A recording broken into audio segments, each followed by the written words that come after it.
Hello everyone, I welcome all of you in my next online class. So today this is the 10th lecture on heat and mass transfer. So yes, I hope all of you are enjoying the previous lectures, previous videos on heat and mass transfer. So before I start the class, I'd like to revise the topics or I'd like to revise the lessons which we already covered in our previous classes.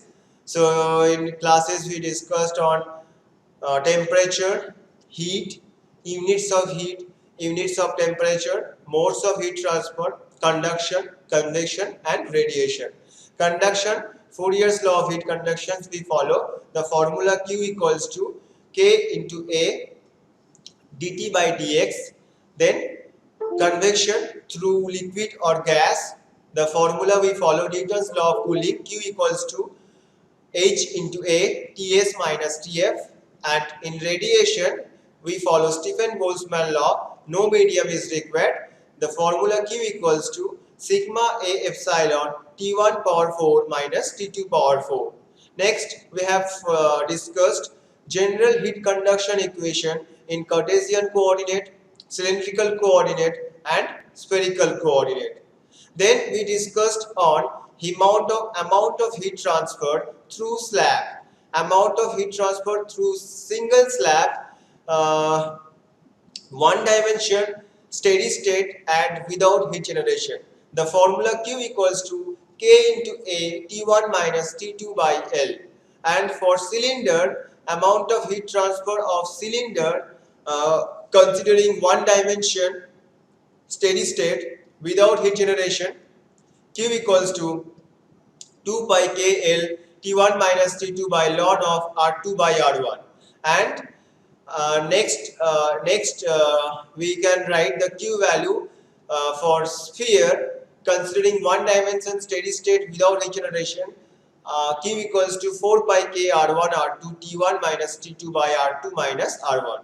Next we discussed on composite geometry. So for composite slab the amount of heat transfer is Q equals to T1 Ti minus T0 by 1 by HIA plus L1 by K1 plus L2 by K2 plus L3 by K3 plus 1 by H0. And then overall heat transfer coefficient U equals to 1 by HI plus L1 by K1 plus L2 by K2 plus L3 by K3 plus 1 by H0. Next, we have calculated amount of heat transfer for composite cylinder. The formula Q equals to Ti minus T0 by 1 by HIA plus ln of R2 by R1 by 2 pi K1L plus ln of R3 by R2 by 2 pi K2L plus 1 by H0 A2. And then overall heat transfer coefficient based on inside Ui equals to 1 by Hi plus R1 ln of R2 by R1 by K1 plus R1 ln of R3 by R2 by K2 plus 1 by H0 into R1 by R3.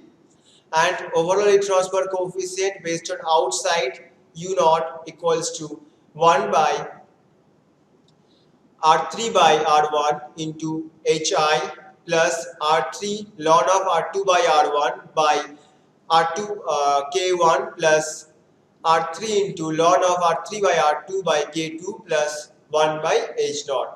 Next, we discussed amount of heat transfer through composite sphere. The formula of heat transfer Q equals to Ti minus T0 by 1 by HIA1 plus R2 minus R1 by 4 pi K1 R1 R2 plus R3 minus R2 by 4 pi K2 R3 R2 plus 1 by H0 A2.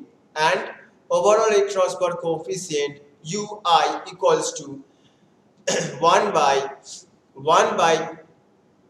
Hi plus R1 into R2 minus R1 by K1 R2 plus R1 square R3 minus R2 by K2 R3 R2 plus R1 square by R3 square into H0.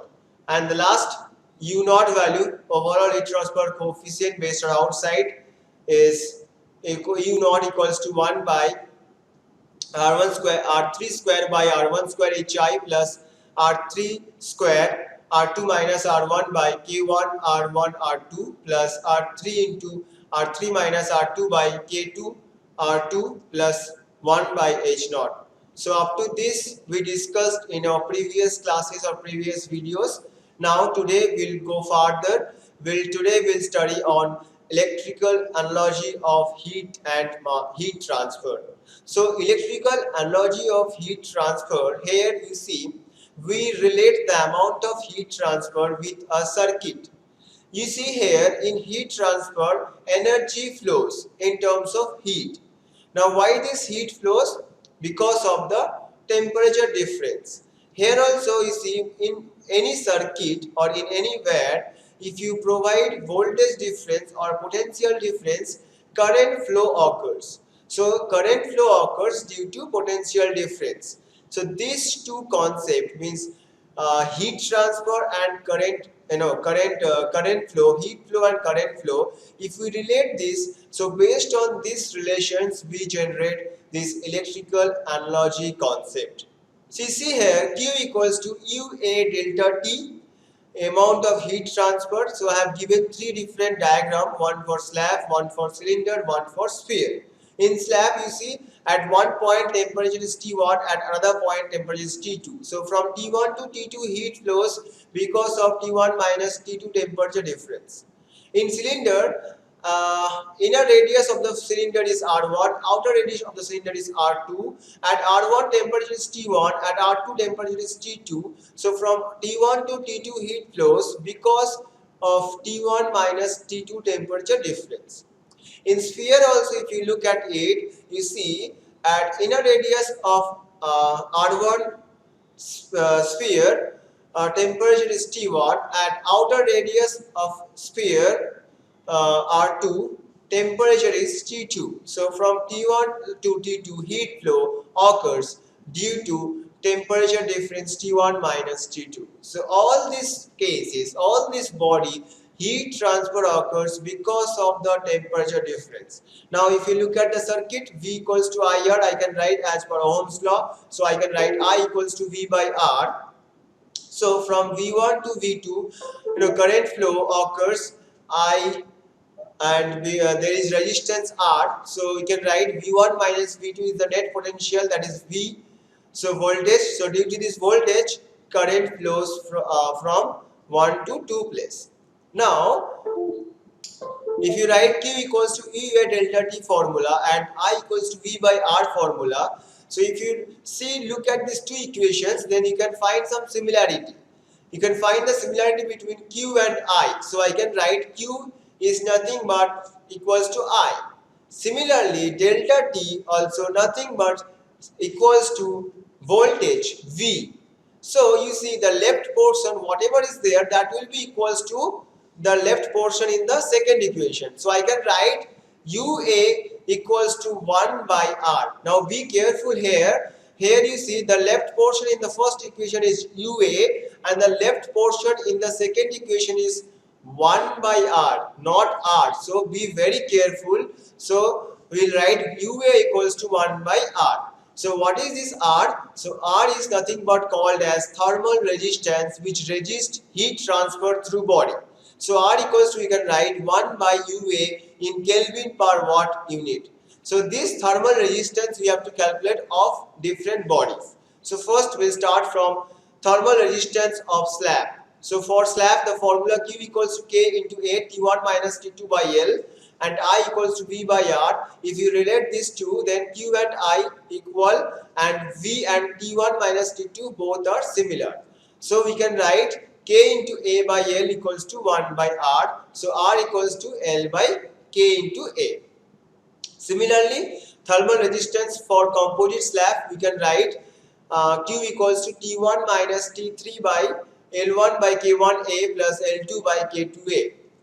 Now here you see I have neglected the convection heat transfer, only have taken consideration of conduction heat transfer. And if you equate this equation, means if you relate or compare this equation with I equals to V by R, so you can write Q and I similar, voltage and T1 minus T2 similar, so you can write 1 by R equals to L1 by K, 1 by L1 by K1A plus L2 by K2A. So you can write R equals to L1 by K1A plus L2 by K2A. Now we can write thermal resistance of cylinder. So in the formula Q equals to 2 pi KL T1 minus T2 by ln of R2 by R1, and we compare this equation with I equals to V by R. So we can write I similar to Q, voltage similar to temperature difference T1 minus T2. So you can write 1 by R equals to 2 pi KL by ln of R2 by R1. So R thermal resistance equals to ln of R2 by R1 by 2 pi KL. So for composite cylinder we can write similarly Q equals to T1 minus T3 by ln of R2 by R1 by 2 pi K1L plus ln of R3 by R2 by 2 pi K2L. And there also I have neglected the convection heat transfer. So, and we relate this equation with Ohm's law, I equals to VR, V by R, and we compare. So I similar to current, sorry, heat transfer, and voltage similar to temperature difference. So you can write the left portion is there 1 by ln of R2 by R1 by 2 pi K1L plus ln of R3 by R2 by 2 pi K2L equals to, in the second equations you have left 1 by R. So finally we get R equals to ln of R2 by R1 by 2 pi K1L plus ln of R3 by R2 by 2 pi K2L. Now we calculate thermal resistance of sphere. So we know the formula Q equals to 4 pi K R1 R2 into T1 minus T2 by R2 minus R1, and we compare this equation with I equals to V by R. So I and Q both are similar, so I can write Q equals to I, and V and temperature difference is also similar, so we can write V equals to T1 minus T2. So the left portions will equate, so we get 4 pi K R1 R2 by R2 minus R1 equals to 1 by R. So R equals to, we get here R2 minus R1 by 4 pi K R1 R2. And last, thermal resistance of composite sphere we can calculate here also. Q equals to T1 minus T3 by R2 minus R1 by 4 pi K R1 R2 plus R3 minus R2 by 4 pi K2 R3 R2. And there we compare this equation with I equals to V by R term. So you can write Q and I both are similar. Voltage and temperature difference both are similar. So in the first equation the left portion is 1 by R2 minus R1 by 4 pi K R1 R2 plus R3 minus R2 by 4 pi K2 R3 R2 equals to 1 by R. So finally we get the thermal resistance R equals to R2 minus R1 by 4 pi K1 R1 R2 plus R3 minus R2 by 4 pi K2 R3 R2 in Kelvin per watt unit. So this is all about your thermal resistance and electrical analogy. So today this much. So before I end this class, I would like to revise the topics which we discussed today. Today we discussed about thermal resistance, electrical analogy. So this means amount of heat transfer and amount of current flow we can correlate with each other, and we can generate that current flow and heat transfer both are identical, and current flows due to voltage difference and heat transfer due to temperature difference. So voltage and temperature difference both are also identical, and there we get generate one term, thermal resistance. This thermal resistance is called as the resist heat transfer through the body. So we have seen thermal resistance of slab, composite slab, cylinder, sphere, composite sphere, and composite cylinder. So this much we discussed today. Okay, thank you.